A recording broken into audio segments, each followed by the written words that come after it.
Welcome to the PCOS Diva podcast. My name is Amy Medling. I'm a certified health coach and founder of PCOS Diva. My mission is to help women with PCOS find the tools and knowledge they need to take control of their PCOS so they can regain their fertility, femininity, health, and happiness. Today's PCOS Diva podcast is sponsored by the 7-day Discover Your PCOS Diva Jumpstart program. Jumpstart is the place to begin when you're ready to commit to yourself and jump into your healing journey. Learn step by step how diet, lifestyle, and mindset changes can get you on the right path. You'll be thrilled to feel your energy return, brain fog lift, acne begin to clear, and so much more. Visit PCOSdiva.com/jumpstart for more information and to get started today. If you haven't already, make sure you check out PCOSdiva.com. There I offer tons of great free information about PCOS and how to develop your PCOS diet and lifestyle plan so you can begin to thrive like a PCOS diva. Look for me on iTunes, Facebook, Pinterest, and Instagram as well.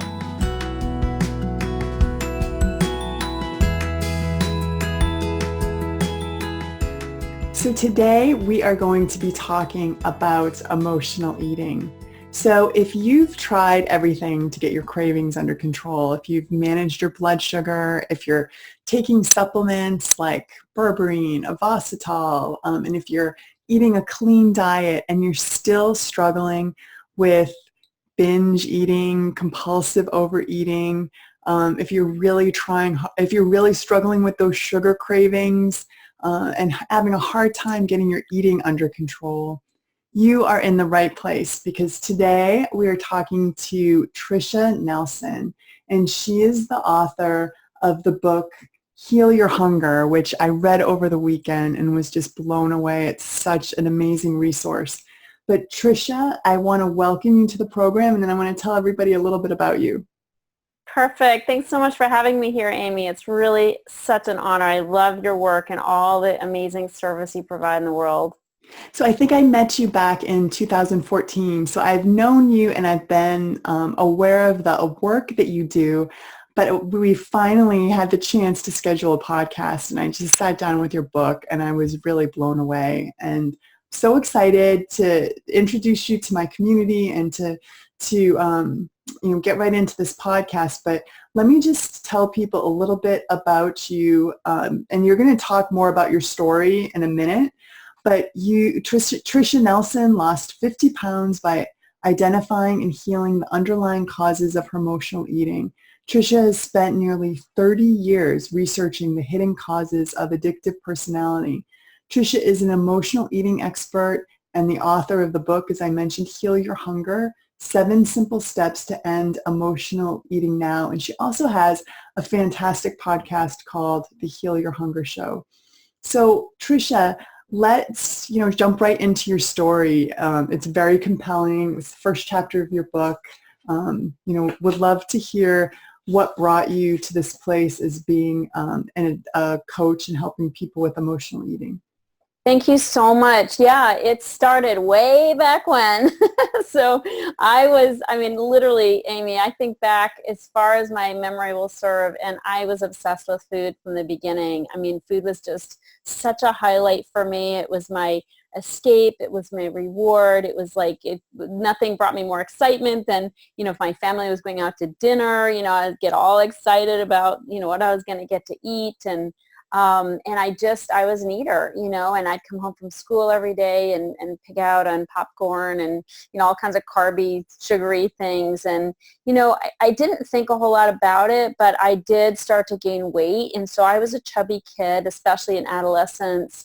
And then it just got worse from there. And by age 21, I was 50 pounds overweight. And I tried so many different things, diets and, exercise programs and pills and potions and lotions and therapy. I mean, I even was doing more psychological things like therapy and 12-step programs. And nothing I tried worked for any length of time. Like I'd get control for a little while, but then I'd bust out, and start binging again. And I was a binger for sure. Like I love to get all my goodies and, get them together and binge. And of course I didn't intend on that. Like we lie to ourselves, like, oh, I'm just getting a little bit of this, a little bit of that, but I just always go overboard. So it was really distressing for me. And, my weight was, eating's fine. I didn't mind the eating. It was the weight part that just drove me nuts, and I had a roll on my tummy. I would scrunch up and I'd try to, imagine cutting it off, or some crazy thoughts I would have. I thought about getting some disease where I automatically would lose weight, or joining the Army where they'd force me to exercise in boot camp because I hated to exercise. So,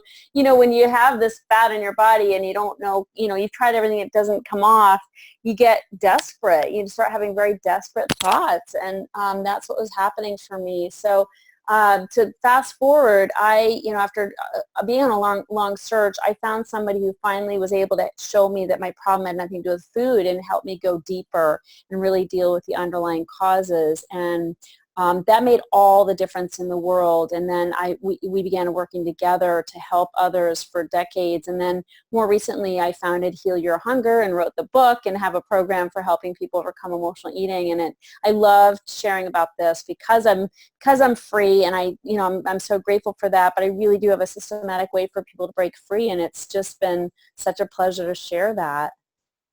I think that's what I liked about your book the most, that it really is a systematic way of helping people. And I wish that I had this book in my late teens and early 20s when I was really struggling with binge eating, compulsive eating. I remember feeling like I was such a smart girl. I had control over so many areas of my life.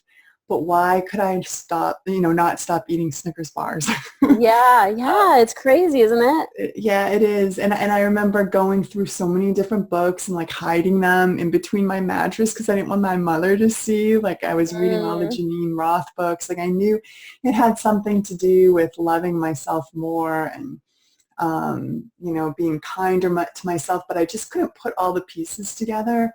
And I had so many traits of what you call the anatomy of an emotional eater. So I was wondering if you could kind of go through some of those key indicators that you are an emotional eater or a person that's more prone to that.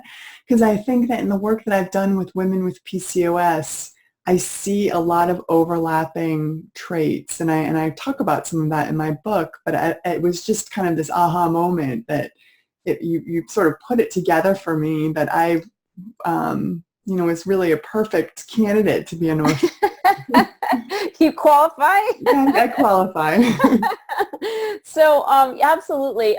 First of all, I just want to say, for people who are wondering if they're emotional eater or not, it's really a spectrum. Like, I believe we're hardwired to have an emotional connection with food. Like, it's just, that way we would continue to eat and subsist as, a planet and a race. But some people take it too far. So I consider it to be really a spectrum. And on the low end of the spectrum is emotional eating. Some, people go overboard now and then, no big deal. They work out a little extra at the gym, or they cut back, cut out sweets or whatever. And on the high end is where I was, and that's food addiction. Like, I was really addicted to food and couldn't stop, my binges, and couldn't pull back and course correct very easily. So, if anybody's wondering, there's a quiz. I have a quiz on my website where people can actually find out where they are on that spectrum, but I think we're all there somewhere. So, and I just want to mention, I'll post the link to that quiz in the show notes. So good. That'd be perfect. Yeah. Thank you so much. Because I really think people should kind of see where they are on that quiz.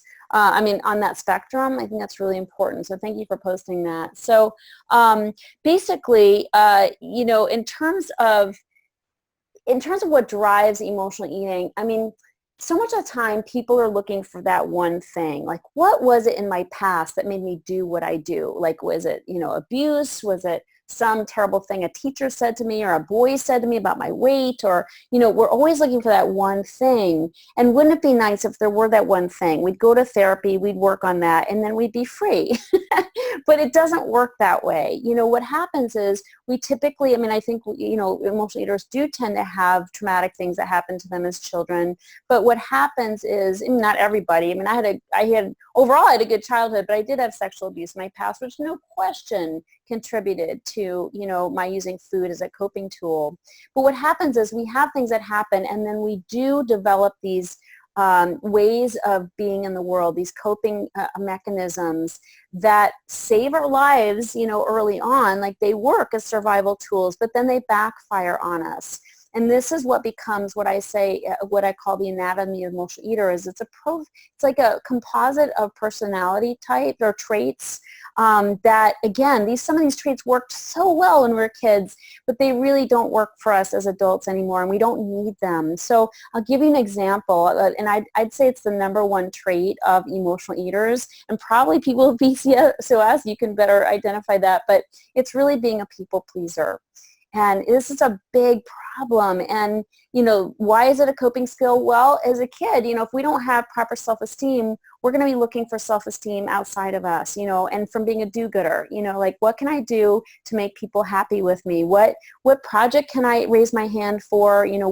What committee can I chair? How many desserts can I make for the church function? It's like, we're good people, but we take it too far by trying to just always garner approval and attention from people by our acts, and that way we get a sense of self-esteem, but it's from the outside in, so it doesn't last. We have to keep doing it, so it becomes this habit.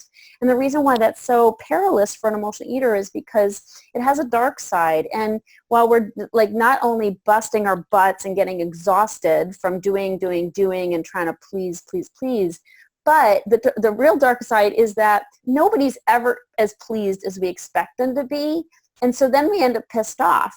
So we're kind of like, I'm doing all this work and nobody's even noticing. Like, this is not a good deal for me. So we're pissed off, and then we go home, and I have what I call the I deserve it binge. We're like, well, nobody else is recognizing me. I should recognize me with my ice cream and goodies, right? So that's really the problem with people pleasing, is it always backfires, and we always end up hurting ourselves over it because we're exhausted and then we're resentful. So that's a coping tool that we need to adjust. Like, we can't continue to be people pleasers and overdoers. Overeaters are overdoers. There's no question about it. And we can't live that way and expect to eat differently. And this is why 98% of all diets fail, because people are trying to change their diet, but they're not changing how they're living. But it's our living that creates our eating, And so when we're stretched out too thin, overeaters, as I said, we're our schedules are packed. Like, we're always doing too much. We're always overcommitting. We don't have any balance in our life, and this has to change. And that's why it's so silly to think our problem is food and weight. Like, no, that's a symptom. That's like the caboose on the train. We have to look at all the other trains ahead of that outcome, because those are things we can do something about. So I'll give you another example of one of the anatomy. There's like 24 traits. So obviously I'm not going to go through all the traits of the anatomy. Yeah, the one that I do want you to talk about is, and one point I was just going to make to the overdoer and the people pleaser. I find that the one thing that really helps set up women for success in my programs more than anything else is being able to have the time to plan and prepare food. Because if we're racing around and we don't have healthy food that's available, you kind of say, oh, I'm just gonna, whatever. Quickest fix, whatever we can reach for. Yeah, and then you feel bad, and then those feelings of guilt and shame lead to more like self-punishment.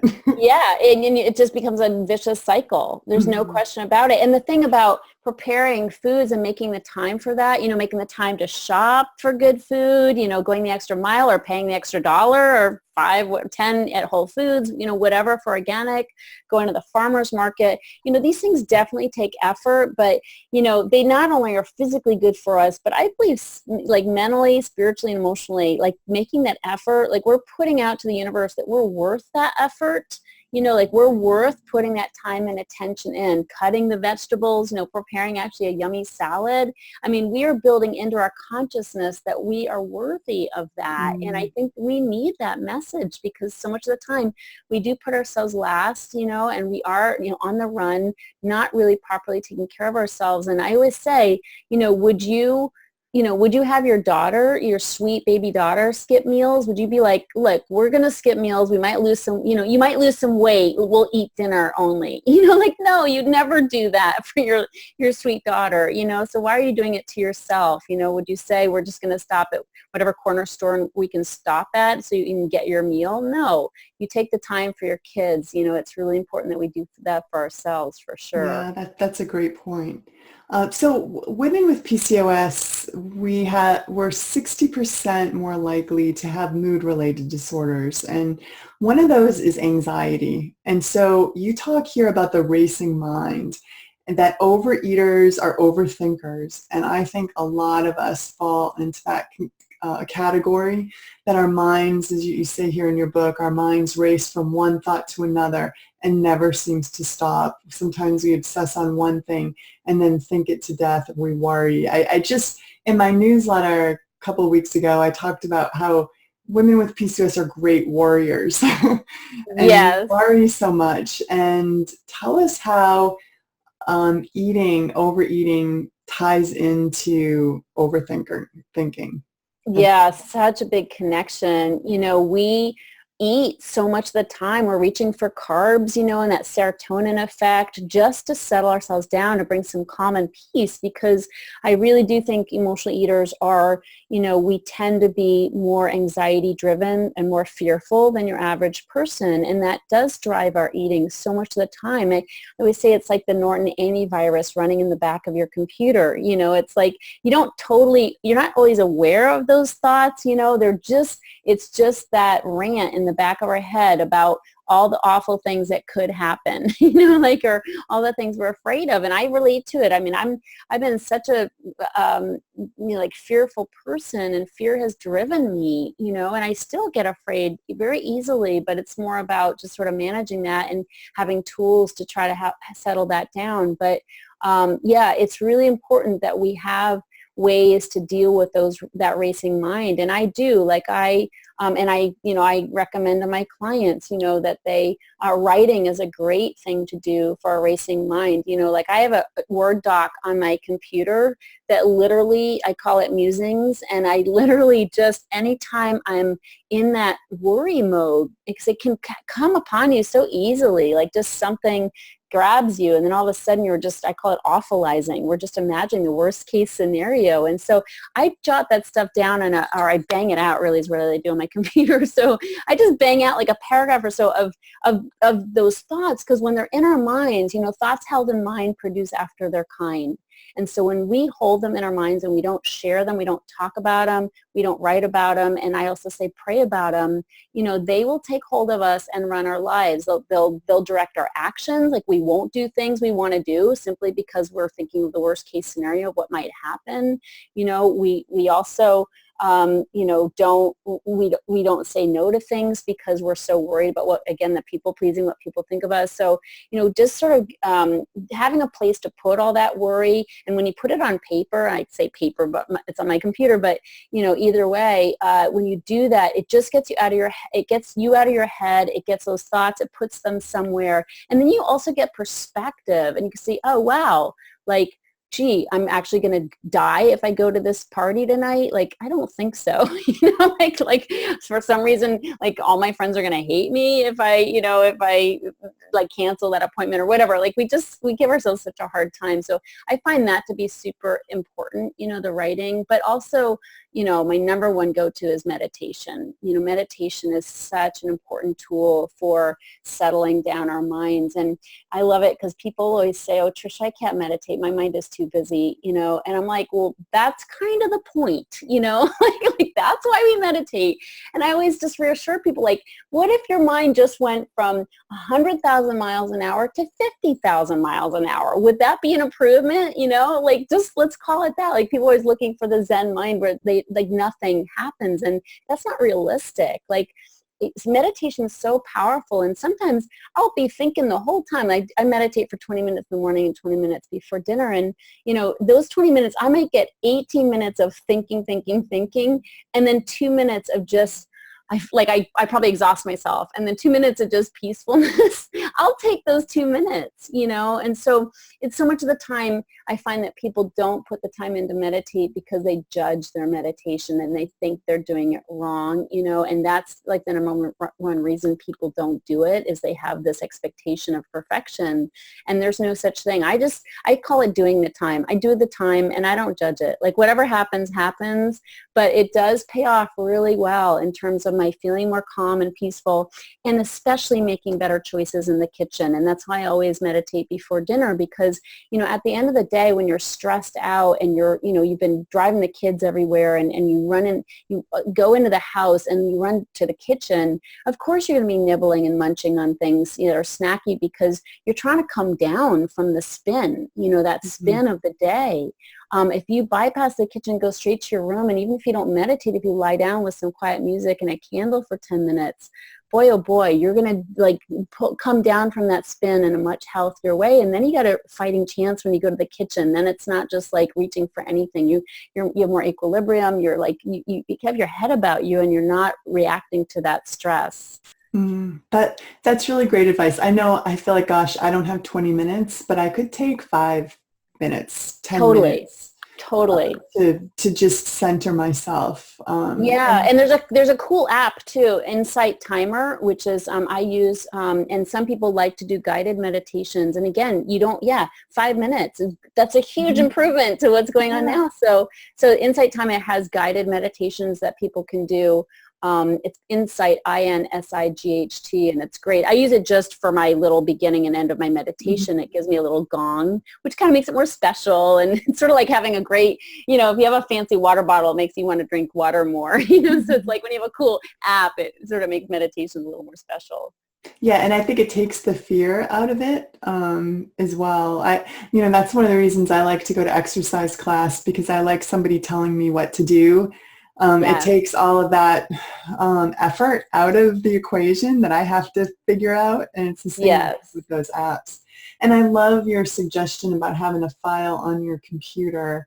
I guess I don't like the idea of journaling, like writing in a journal, unless I do a gratitude journal, but I'm not going to sit and write my feelings in a journal. But I would do that on my computer, and I don't know why I've never thought about that. And I think that it's so important for women to process their feelings. And I know that was one of the reasons that I overate in my young adulthood, because I was stuffing those feelings, numbing them out. And there's a great little excerpt from your book that I'd love to read about that. Great. You say, emotional eaters are typically afraid of feelings. When we don't have food in our belly, we tend to be more sensitive and more aware of what's going on inside. We're more aware of sadness, loneliness, fear, anger, dread, and other hard to manage feelings. Even happy, joyful feelings, which strangely are sometimes harder to face than the dark ones. They can be overwhelming, especially when we don't feel worthy of feeling good. Wow. I never really thought about that, but I think you're absolutely, I talk about in my book, like this deservability aspect of healing PCOS. We have to feel like we are worthy and deserving of health and happiness. And I think that's what you're getting at here too. No question. And the thing is, it's kind of a funny catch-22. It's like, do you feel worthy and then you do it, or do you do it and then you feel worthy? It's like the chicken and the egg, and it's both. If you start taking the action, even if you don't believe you're worthy, you'll start feeling more worthy. It's kind of like going to an exercise class, right? Like I never want to go to exercise class, but when I go, I ended up feeling so good that next day I'm like, I want to do that. That felt really good. And so it's like, if you take the action, like bring the body, the mind will follow. And that's so much of the truth about worthiness, is if you just take the action, if you do, actions of self-worth, you will develop self-worth, and so I think that's really important. And then, but it does come down to that, like, again, how like, what do I deserve? Like, I deserve good treatment, you know, and if you don't believe it and you act like it, you will come to believe it.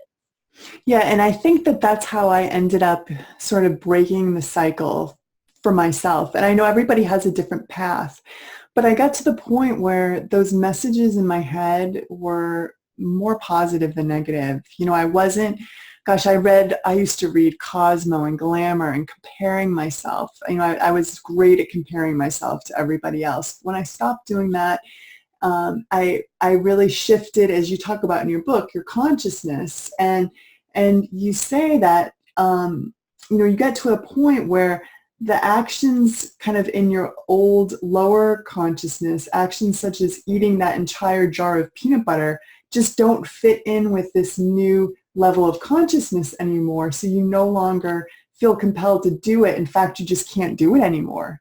Right. You love yourself enough that you don't want to abuse your body in that way anymore. Absolutely. It's so, so important, you know, and it's a progressive thing. You know, you do a lot of good things, you do a few good things for yourself, you start to feel better, and then doing bad things for yourself don't feel good anymore. When we just abuse ourselves all the time and don't take care of ourselves, what's a little more, you know? But once you start on that road of healing, it gets more and more uncomfortable to hurt ourselves. You know, I think that a lot of women with PCOS are caught in that fear-based, lack-based thinking, and we have to shift to a more abundant outlook on life. And you talk about this in your book, and you have a great list of ways to sort of raise that consciousness and kind of move into that place of abundance and abundant thinking. And I think that a lot of these tactics will really move the needle for a lot of women. And I would love for you to share some of them with us. I'd be so happy. And I know how it is when you're sick and you don't feel good. It's so easy to just spiral into that negative mindset. You know, you just sort of feel like, gosh, I've tried everything, nothing's working. And it's just, you know, that kind of self-pity starts to seep in, you know, we feel bad for ourselves and we want other people to know how bad we feel, but you know, it just spirals out of control. And something that my mentor told me a long time ago about self-pity, which I hate. I even hate that word because it's like, I'm not in self-pity. Like, it's the last thing I want to claim.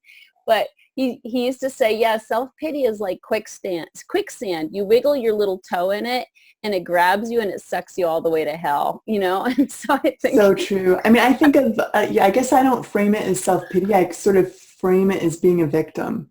Yeah, and it is very similar. Yeah, like, why me? Why did this have to happen to me? It really takes the power out of the situation. Yeah, it's really incredible. And I mean, it happens for emotional eaters too. Like, why do I have to deal with this? Why do I have to, you know, make salads? Like, well, why do I have to meditate? Why do I have to do these things? And it's sort of like we always compare our insides with other people's outsides, right? And it's like, they don't have to do that. Why do I have to do that? And it's like, we all have something, you know, we all have something to deal with. It's like, all God's children got problems, you know, and that's how we grow. That's what refines us into the people, you know, we're meant to be. So I don't think there's any way of escaping something, you know, and unfortunately some people have lots of things and then they have more growth, you know. And honestly, Tricia, like, I feel like that it was those difficult times that led us to do the work that we do in this world, right? No question. And I don't regret it at all.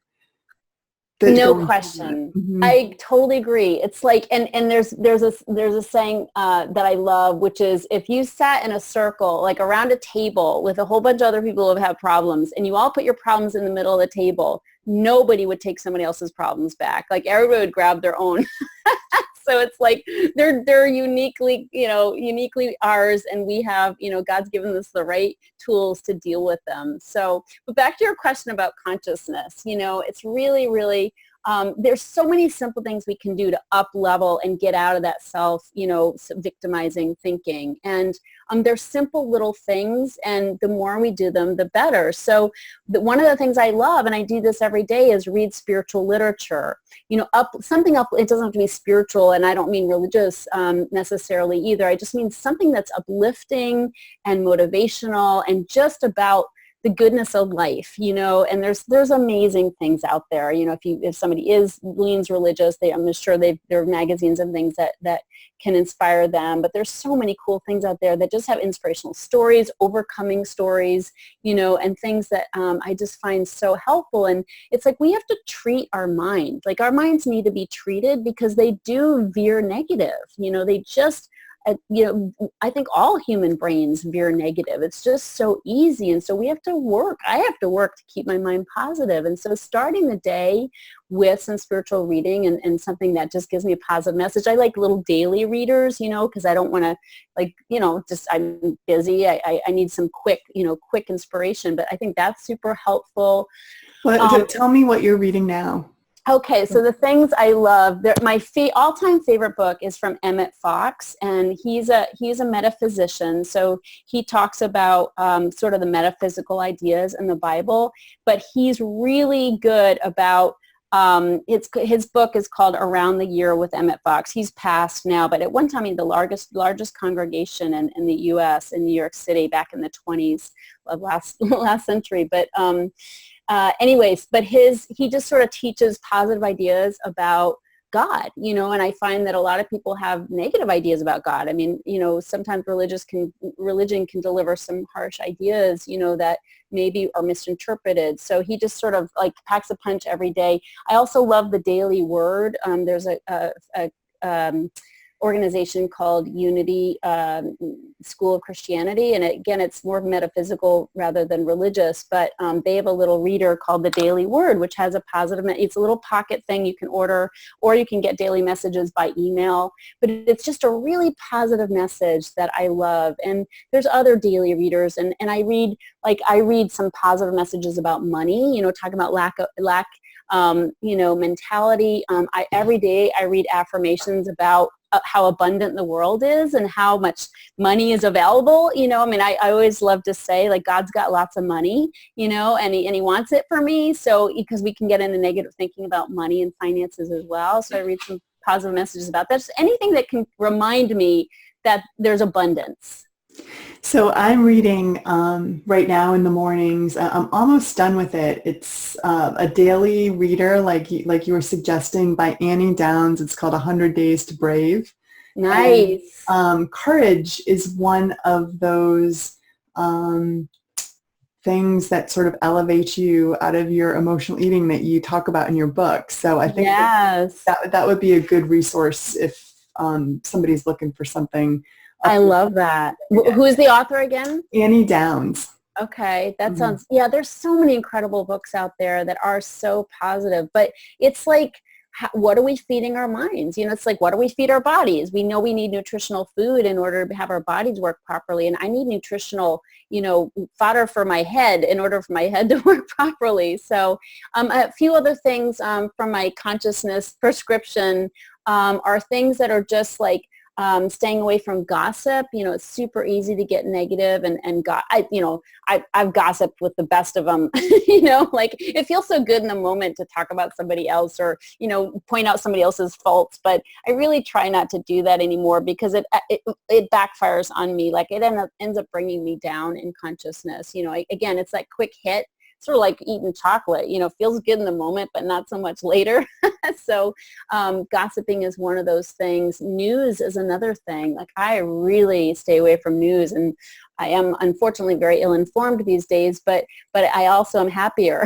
So I don't get involved in the news much. I have one program a week that I watch, that sort of gives me the news of the week. And I feel like that's, I want to be an informed citizen, but I really don't want the negativity in my life. I don't need to watch the, 9 or 10 or 11 o'clock news that tells me about all the different people who were murdered in my city. Like, it's just nothing useful comes from that. So, yeah, and I think social media too is, if you're using social media for the news, that can be kind of toxic as well. So much so, and just focusing, what we think about grows. So what are we focusing on? And that's just really, really important to always come back to, because we can lapse, we can be doing good for a while and then lapse. So that's super important. Like you talked about the gratitude list, that is so, so important to just, focus on the good things that are happening. There's so many good things that are happening in the world, and so many things to in our lives that we can focus on that are good. We tend to, I do a weekly call with my program. People jump on a weekly call from all around the world. And I always say, let's focus, I want to hear from you about 2 things that are going well, because everybody wants to jump on and tell me what they're not doing right. It's like, no, let's not focus on that. Let's focus on what went well. So I think that is so, so important. So that gratitude is absolutely amazing. And then, the other thing I will just say is that when you mentioned social media, that is such a trap sometimes for that self-pity, is to look at how great everybody else's lives are. And of course, everybody's posting their best photos on Facebook, and it's so easy to get into that mentality of, wow, like everybody's got so many good things going on but me, like everybody looks so good but me, and so just watch your thoughts. If you're on Facebook, I mean, I love Facebook, but if you're on there, think about, be conscious. And again, this is back to the consciousness. Be conscious of what you're thinking, and if you're spiraling negative, maybe take a little break from Facebook, or just focus on, I also find, if I'm getting into that thinking, if I start commenting on people's, liking posts and commenting on posts, it brings me out of it, because then I'm contributing. Then I'm I'm celebrating people, and that creates good juju. Ooh, I like that. That's yeah, a good tip. Helps a lot. So we talked about, really honestly just scratch the surface of what's in your book. There's just so much to help with healing. And you mentioned a program. I'm kind of curious about that. And if people are, interested in diving deeper into this issue, how can they work with you? Yeah, I have a program that is so powerful, and people really seem to get a lot of benefit from it. It's called 10 Weeks to Freedom from Emotional Eating. And it is people have 12 weeks to go through the program, but there are modules every week that teach people my system and gives them homework assignments and a lot of, ways to engage. I have a private Facebook group for that as well. And then we get on a call every week. As I mentioned, people around the globe who know what it's like to be powerless over a cookie. There's nothing like it. Community is so important, by the way, for emotional eaters, just as it is with PCOS. It's like you got to be with your tribe.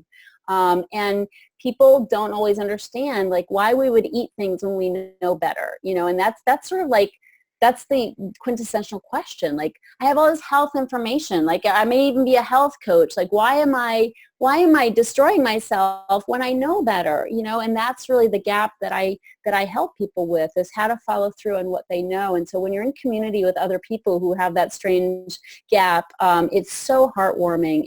And so that's a really important part of the program as well. But it teaches people my system. They implement it. They get results from it. The weight loss is I don't focus on weight loss, but it's definitely a byproduct of people. Oh, that's exactly what I say. It's a byproduct of getting your body, and mind, spirit back into balance. Yeah, I love that approach. And we will be sure to post a link to that program in the show notes as well. Great. Thank you. Yeah, Tricia, I'm so glad. It's taken me too long to have you on the show, and I'm so glad that you came on. I feel like there's just so much we could still talk about, and you'll have to come back and visit with us again soon. I would love to. It'd be such a pleasure. And again, thank you for all the people that you serve in the world. It's really, your book is amazing, and you are amazing. So thank you. Well, thank you. And I'm so glad you came on, and thank you everyone for listening. I look forward to being with you again very soon. Bye-bye. Well, that wraps up our podcast today. Thank you so much for joining us on the PCOS Diva podcast. I hope you enjoyed it. And if you liked this episode, remember to subscribe to PCOS Diva on iTunes or wherever else you may be listening to this show. And if you have a minute, please leave me a quick review on iTunes, because I love to hear from you. If you think someone else might benefit from this free podcast, please take a minute to share it with a friend or family member so she can benefit from it too. And don't forget to sign up for my free weekly newsletter. Just enter your email at PCOSdiva.com to get instant access and make sure you never miss a future podcast. This is Amy Medling, wishing you good health. Bye-bye.